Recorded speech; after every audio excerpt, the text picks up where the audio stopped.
Everyone, here's the seventh part of the video. So hope you all will like that. So let's move on to the video now.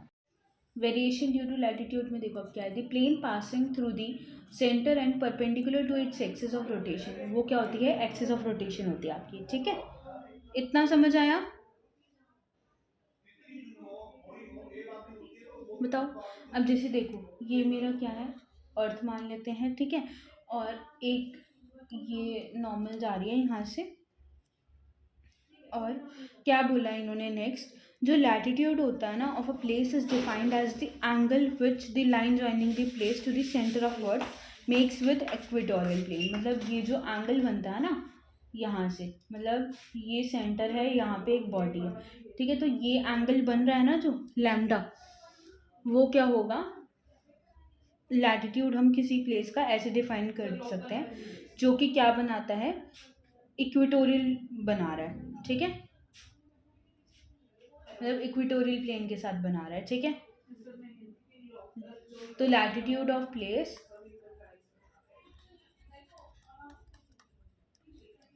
ठीक है, P किसके equal है, angle P O ई, जो lambda के equal है। Clearly हमें क्या दिख रहा है यहाँ पे, जो लैम्डा है वो 0 डिग्री है। ठीक है, कहाँ पे, इक्वेटर पे, और लैम्डा क्या है, 90 डिग्री कहाँ पे है, पोल्स पे। ओके, तो जो पोल्स हैं उस पे क्या है आपका, लैम्डा 90 डिग्री है, लेकिन लैम्डा इक्वेटर पे क्या है, 0 डिग्री। तो ये देखो, ये एक्सिस है रोटेशन की, यहाँ पे घूम रहा है, ऐसे घूम रहा है ये। ठीक है, ये क्या है, axis of rotation of earth. ठीक है, इतना समझ आया ऐश्वर्या? जल्दी बताओ। ये आपका इक्वेटोरियल प्लेन है,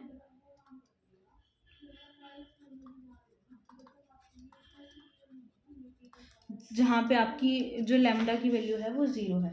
ठीक है, अब देखो जो इफेक्ट होता है लैटिट्यूड का या फिर रोटेशन ऑफ अर्थ का, वो देखते हैं। तो ये हम क्या कर रहे हैं, एक डायग्राम और बना रहे हैं, एक सर्कल। ठीक है, यहीं यहाँ से वैसे ही एक्सिस ऑफ रोटेशन जा रही है, और ये मेरा नॉर्थ पोल है, ये साउथ पोल है, ये ईस्ट है, और यहाँ पे वेस्ट है। ठीक है, तो अब क्या है, जैसे अर्थ रोटेट कर रहा है तो जो पोलर एक्सिस है, एवरी पार्टिकल जो सरफेस के ऊपर लाई कर रहा है वो कैसे रोटेट कर रहा है, हॉरिजॉन्टल सर्कल के अलावा। मतलब जैसे अगर ये पार्टिकल यहाँ पे है ना और इसका सेंटर ये है, तो यूं घूम रहा है ना ये, तो क्या है, ये मेरा पॉइंट पी मान लेती है, तो यहाँ पे पार्टिकल है। आया समझ? ये मेरा एंगल कौन सा बन रहा है, लैम्डा बन रहा है। अब पार्टिकल कुछ फोर्स लगाता है ना, तो फोर्स सी एफ यहाँ पे लग रही है। अंडरस्टूड? अब मैंने क्या किया, यहाँ पे भी फोर्स अंदर की साइड भी लग रही होगी एम जी, और बाहर की साइड सेंट्रीपिटल फोर्स लगती है ए, तो वो क्या होती है, M V square by are.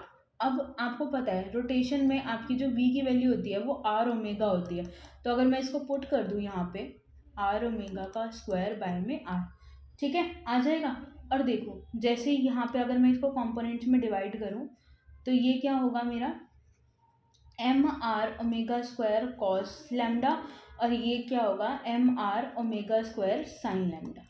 ठीक है, और जो हमारी एंगुलर वेलोसिटी होती है वो क्या होती है, ओमेगा। ठीक है, तो देखो अब हमें क्या करना है, यहाँ पे एक पार्टिकल हमने कंसिडर किया है किस मास का, एम का।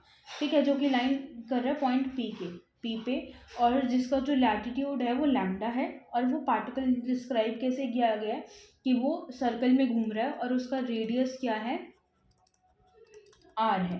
तो आर जो है, अगर मैं इसको सी सेंटर मान लूँ, तो आर आपका पी सी के इक्वल होगा, जो कि किसके इक्वल होगा फिर, आर कॉस लैम्डा के इक्वल, है ना।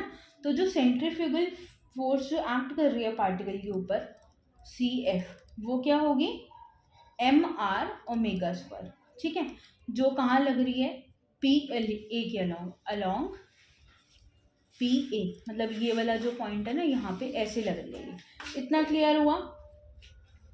अब जो फोर्स है उसके दो रेक्टेंगुलर कंपोनेंट्स जो मैंने आपको बता दिए, m are omega square cos lambda और m are omega square sine lambda. ठीक है, इतना समझ आया? और mg जो फोर्स क्या है, अपोजिट एक्ट कर रही है उससे, ठीक है, इसके कॉस वाले कंपोनेंट के अपोजिट एक्ट कर रही है। तो जो आपका mg लैम्डा होगा वो किसके इक्वल होगा, mg माइनस एम आर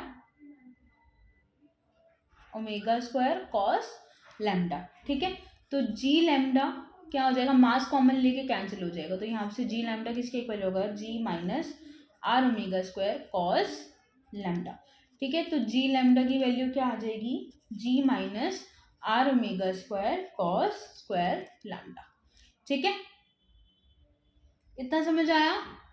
क्यों हमने इसको लिया, क्योंकि जो आपकी आर की वैल्यू है वो क्या है, आर क्लॉस लैम्डा, तो इसलिए वो कॉस स्क्वायर हो गया, ठीक है, जब हमने आर की वैल्यू पुट की। तो अब जैसे ही जो लैम्डा है वो इंक्रीज हो रहा है, तो जो आपका कॉस लैम्डा है वो क्या होगा, डिक्रीज होगा, ठीक है। और जो जी लैम्डा है अगर वो क्या होगा, फिर इस केस में इंक्रीज होगा। सो जैसे ही हम इक्वेटोरियल से पोल पे, इक्वेटर से आपके पोल तक जाएंगे, तो जो एक्सेलरेशन ड्यू टू ग्रेविटी है वो क्या होगी, इंक्रीज की जाएगी, ठीक है। ऐश्वर्या हैंड रेस कर लो अगर समझ आ गया तो। इतना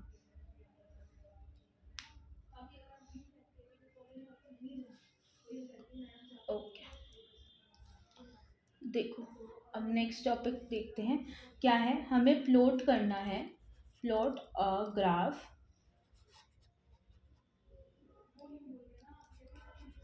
ऑफ जी वर्सेस आर, ठीक है, from the centre of earth, ठीक है।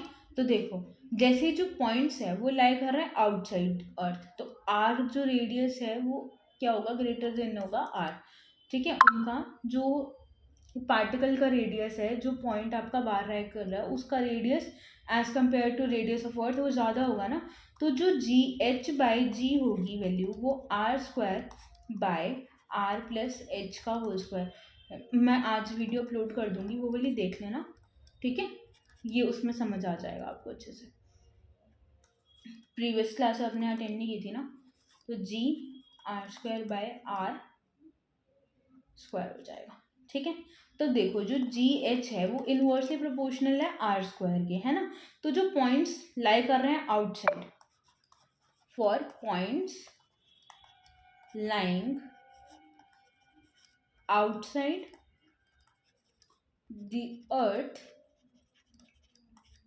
आर, जिसमें जो आपका अर्थ का रेडियस है वो ग्रेटर है देन पार्टिकल्स, तो उस टाइम पे क्या होगा, जो जी डी होगा डेप्थ वाला, सॉरी आउटसाइड ही तो मैंने बता दिया है, इनसाइड का है ये, जहाँ जब आपके पार्टिकल्स इनसाइड लाई कर रहे हैं तो उस टाइम पे अर्थ का रेडियस ज़्यादा होगा ना एज कम्पेयर टू पार्टिकल, तो देखो g r minus d by r, तो जी आर बाय आर हो जाएगा, जी डी किसके इक्वल हो जाएगा, जी आर बाय आर के, ठीक है। तो हेंस जो ग्राफ क्या शो कर रहा है, variation of acceleration due to gravity with distance R, ठीक है। तो मेरा ग्राफ कैसे बनेगा, ये मैंने प्लॉट कर लिया। अब देखो जैसे ही हम इनसाइड हैं तो उस टाइम पे तो आर के डायरेक्टली प्रोपोर्शनल है वो, तो वो स्ट्रेट जाएगा, ठीक है। लेकिन जैसे ही हम आउटसाइड ऑफ अर्थ आते हैं तो उस टाइम पे जो मेरा ग्राफ है वो डिक्रीज करने लग जाता है, ठीक है। इस पॉइंट पे आर मैक्सिमम है, ठीक है, ये मेरा ज़ीरो है, यहाँ पे टू आर है, यहाँ पे थ्री आर है, यहाँ पे फोर आर है, ठीक है। और ये क्या है, g at the surface of earth, ठीक है, जब आपका आर आर के बराबर होगा उस टाइम पे, ठीक है। ये मेरा क्या था, इनसाइड, और ये आउटसाइड है, ठीक है। और यहाँ पे मेरी क्या है, जी की वैल्यू वेरी कर रही है यहाँ पे आर की, ठीक है। इतना समझ आया यहाँ तक। अब देखो नेक्स्ट जो है, variation of G due to other factors, अब जो बाकी फैक्टर्स हैं उनकी वजह से जी की वेरिएशन कैसे होगी, तो देखो कुछ फैक्टर्स जो है मतलब अदर देन एल्टीट्यूड, डेप्थ और लैटिट्यूड, ठीक है, जिसके ऊपर आपका जी डिपेंड करता है। तो वो क्या है, देखो क्या होगा, जो अर्थ का सरफेस है ना वो अनइवन है कुछ, है ना, मतलब उसमें माउंटेन्स भी है, प्लेट्यूज भी है, वैलीज भी हैं। तो जो कॉज है ना वेरिएशन का वैल्यू ऑफ जी में, वो मोर ओवर किसकी वजह से आता है, जो डेंसिटी है अर्थ की वो यूनिफॉर्म नहीं है, ठीक है, जो इनर कोर है वो हैवियर है, ठीक है, देन मेंटल, और ऑल्सो जो डेंसिटी है अर्थ क्रस्ट की वो वेरी करती है प्लेस टू प्लेस, ओके। तो हेंस जो जी की वैल्यू आपकी वो डिफरेंट है हर जगह। तो जी को हम कैसे मेजर कर सकते हैं एक्यूरेटली, जो वेरिएशंस हैं वो इंडिकेट क्या करती है, प्रेजेंस ऑफ ऑयल और हैवी मटेरियल्स, ठीक है। हेंस ऐसी जो स्टडीज़ हैं वो यूज़फुल है इन ऑयल और मिनरल एक्सप्लोरेशन में, ठीक है। जो ये वाली स्टडीज़ हैं वो मिनरल और ऑयल की जो एक्सप्लोर कर रहे हैं उनके लिए नेसेसरी है, ठीक है।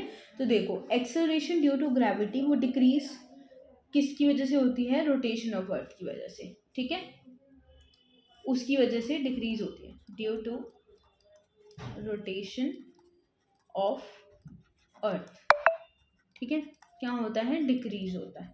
एक्सेलरेशन ड्यू टू जो आपकी ग्रेविटी है जी की वैल्यू इंक्रीज होती है किसके साथ, इंक्रीज इन लैटिट्यूड, ठीक है, जैसे ही आपका लैटिट्यूड इंक्रीज होता है आपकी जी की वैल्यू इंक्रीज हो जाती है। थर्ड, जो इफेक्ट है रोटेशन का ऑफ अर्थ वो मैक्सिमम है कहाँ पे, इक्वेटर पे, ठीक है, effect of rotation maximum and equator, ठीक है। उसके बाद देखो मिनिमम कहाँ पे है, वो पोल्स पे, जब इक्वेटर पे वो मैक्सिमम है तो पोल्स पे क्या होगा, वो मिनिमम। इनफैक्ट जो रोटेशनल मोशन है अर्थ का उसका भी कोई इफेक्ट नहीं है जी की वैल्यू के ऊपर, ठीक है। तो जैसे ही अर्थ स्टॉप करता है रोटेटिंग, जो वेट ऑफ बॉडी है वो इंक्रीज हो जाता है due to absence of centrifugal force, ठीक है। जैसे ही आपका अर्थ रोटेट करना बंद करेगा ना तो सेंट्रीफ्यूगल फोर्स कम हो जाएगा और इस वजह से आपका वेट इंक्रीज हो जाएगा, ठीक है। क्या बोला मैंने कि अर्थ स्टॉप्स रोटेशन, ठीक है, तो क्या हो रहा है उसकी वजह से weight increase due to absence of centrifugal force, ठीक है। अब देखो फिफ्थ पॉइंट क्या है, जो बोथ रोटेशन है अर्थ की और इक्वेटोरियल बल्क की वो कंट्रीब्यूट करते हैं additionally to the lower value of g, मतलब जो आपकी अर्थ की रोटेशन है और जो इक्वेटोरियल बल्क है वो लोअर वैल्यू है ना, मतलब जी की वैल्यू कम हो रही है उसके लिए उसमें कंट्रीब्यूट करते हैं, ठीक है। अब देखो जो इवन जो रोटेटिंग अर्थ होती है तो जो उसकी डायरेक्शन होती है ना एक्सेलरेशन ड्यू टू ग्रेविटी की, वो टुवर्ड्स क्या होती है, सेंटर ऑफ अर्थ होती है, ठीक है। कहाँ पे होती है, सेंटर ऑफ अर्थ के थ्रू। तो बोथ एट इक्वेटर भी और पोल्स भी, जहाँ पे जो लैम्डा की वैल्यू है इक्वेटर्स पे वो ज़ीरो होती है और लैम्डा की वैल्यू 90 डिग्री कहाँ पे होती है, पोल्स पे, ठीक है। आया समझ। अब देखो कुछ फॉर्मूलाज लिख रही हूँ, एक न्यूमेरिकल करवा देती हूँ और फिर आगे बढ़ते हैं। देखो लैटिट्यूड जो लैम्डा की वैल्यू है जी लैम्डा वो किसके इक्वल है, g minus are omega square cos square lambda, ठीक है। और एट इक्वेटर जो जी मतलब लैम्डा है वो 0 डिग्री है और सो जो जी ई है इक्वेटर की वो जी माइनस आर ओमेगा स्क्वायर है और पोल्स पे क्या है, लैम्डा की वैल्यू क्या है 90 डिग्री, तो जी ई क्या है, सॉरी जो आपका ग्रेविटेशनल पोल क्या होगा, जी के इक्वल होगा और जी पी माइनस जी ई किसके इक्वल होगा, आर ओमेगा स्क्वायर, ठीक है। अब देखो जो आपका जी जी ई चाहे वो जी पी है चाहे जी लैम्डा है वो क्या है, मीटर पर सेकेंड स्क्वायर है उसकी यूनिट्स, ठीक है। लैटिट्यूड लैम्डा है किसमें, इन डिग्रीज, और ओमेगा एंगुलर वेलोसिटी है वो किस में है, रेडियन पर सेकेंड में, और आर है वो मीटर में है। उसके बाद जो आपका क्वेश्चन है वो क्या कहता है कि डिटरमाइन करो, determine the speed with the earth would have to rotate on its axis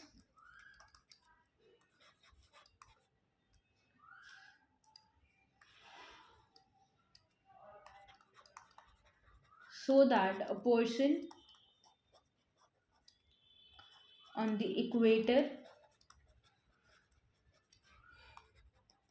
weight 3/5 as much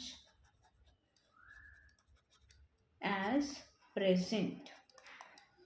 तो इक्वेटोरियल रेडियस आपका 6400 किलोमीटर ही है, तो जो GE होगा इक्वेटोरियल पर निकालना है हमें, ठीक है। तो GE किसके इक्वल होता है, G minus are omega square के, तो ये क्या होगा MGE है ना, और यहाँ पे भी MG हो जाएगा, और यहाँ पे MR ओमेगा स्क्वायर। अब देखो क्या होगा इधर, जो 3/5 होना चाहिए ये, ठीक है, 3/5 MG किसके इक्वल होगा, MG minus MR omega square, ठीक है। तो ओमेगा की वैल्यू क्या हो जाएगी इधर से, √2/2G5R, ठीक है, और G की वैल्यू हमें पता है वो क्या होती है, 9.8 होती है, और यहाँ पे रेडियस कितना गिवन है, 6400 किलोमीटर गिवन है, और मीटर में लेना है, तो उसको 10⁻³ से मल्टीप्लाई कर दो एंड देन सॉल्व। ओके, उसके बाद एक क्वेश्चन और करवा रही हूँ, यहाँ देखो, calculate the imaginary angular velocity, आप क्या निकालनी है, ओमेगा निकालना है, of the earth which effective acceleration due to gravity at equator becomes 0, मतलब जो effective acceleration due to gravity है वो 0 कहाँ बन जाए, इक्वेटर पे, ठीक है। तो in this condition what will be the length of the day, ठीक है, मतलब डे की लेंथ क्या होगी, तो जो गिवन रेडियस आर है वो 6400 किलोमीटर है, और जी की वैल्यू क्या है, 10 मीटर पर सेकेंड स्क्वायर, ठीक है। अब देखो लैटिट्यूड पे जी लैम्डा किसके इक्वल होगा, g minus are omega square cos square lambda, ठीक है। तो इक्वेटर पे क्या बोल रखा है हमें कि वो आपकी क्या है, लैम्डा की वैल्यू 0 डिग्री है, तो यहाँ से क्या होगा, देखो GE minus G minus are omega square, lambda की वैल्यू 0 हो गई, ऑफकोर्स कॉस 0 डिग्री कितना होता है, 1, तो यहाँ पे अगर मेरा GE भी 0 है तो इस टाइम पे आपकी ओमेगा की वैल्यू क्या आएगी, √G/R है ना क्योंकि देखो इक्वेशन क्या बन जाएगी, G minus are omega square 0 के इक्वल है, और मुझे किसकी वैल्यू निकालनी है, ओमेगा की, तो ओमेगा स्क्वायर अगर मैं कर दूं तो यहाँ से क्या आ जाएगा, अगर मैं इसको इस साइड लेके जा रही हूँ तो ओमेगा स्क्वायर बच रहा है खाली, ठीक है, और G RBC के साथ तो ये डिवाइड में चला जाएगा, तो ओमेगा की वैल्यू क्या आ गई, √G/R, ठीक है। तो अगर मैं देखूं इसकी वैल्यू क्या होती है, 10 ले लेते हैं अप्रॉक्स, और ये 6400 इंटू,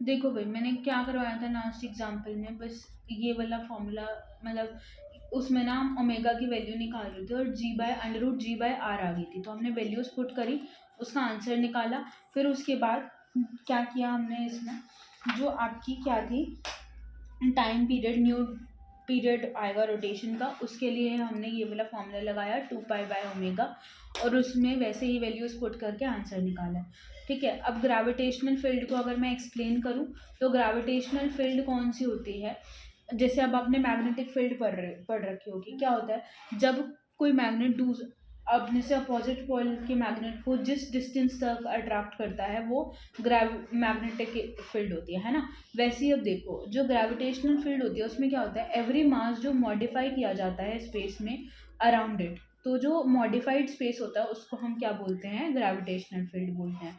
और देखो अगर मैं इसको एक्सप्लेन करना चाहूँ तो जो इंटरेक्शन होती है ना किन्हीं दो बॉडीज़ के बीच में, उसको मैं क्या बोलती हूँ, एक्शन एट अ डिस्टेंस, ठीक है।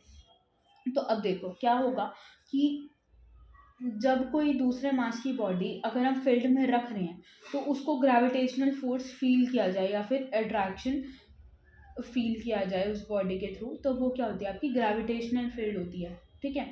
अब जैसे हमारी अर्थ के अराउंड कोई भी बॉडी आ रही है, अगर वो उसको हम अपने सेंटर के, जो अर्थ है अपने सेंटर के तरफ खींचती है, तो वो क्या होती है, उसकी ग्रेविटेशनल फील्ड होती है, ठीक है। तो जो अर्थ क्या है, सराउंडेड है ग्रेविटेशनल फील्ड से। कोई भी बॉडी अगर हम अर्थ के पास लाएंगे तो वो क्या फील करेगी, force of attraction towards the earth, ठीक है।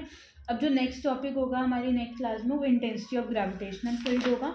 और यहाँ तक कि प्लीज़ अपने न्यूमेरिकल्स कंप्लीट कर लो जितने भी हैं, कल मैं करवाऊँगी। और ग्रेविटेशनल इंटेंसिटी